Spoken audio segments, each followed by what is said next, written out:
Hey guys, it's been a while. I didn't make a video due to the winter season, but finally winter is over.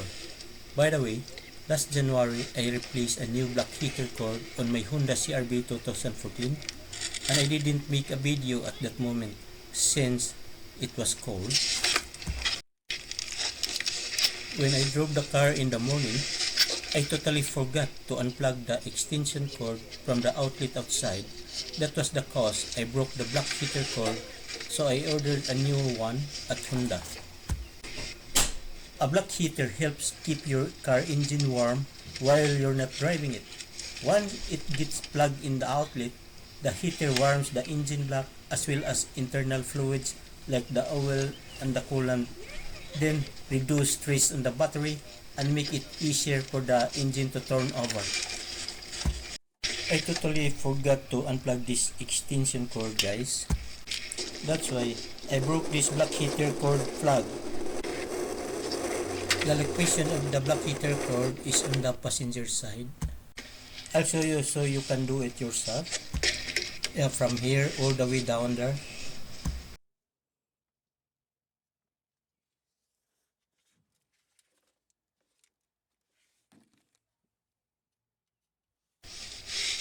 Here is the coolant reservoir. This black heater cord will down.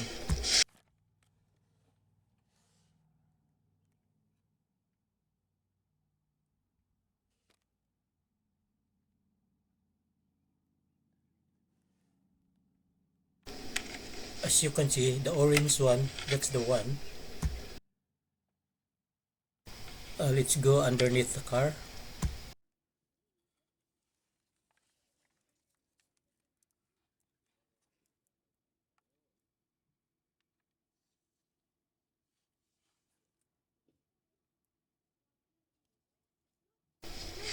We're gonna fold this off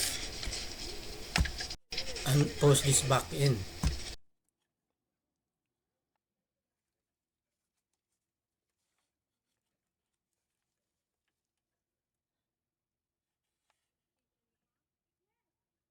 Push this back in.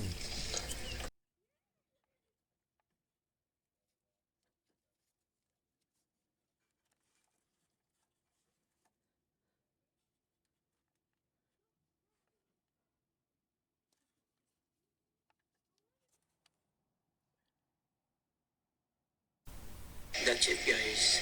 We're done. If you found this helpful, please share, like, and consider subscribing. And hit that bell notification so you are the first one to get notified when I upload a new video.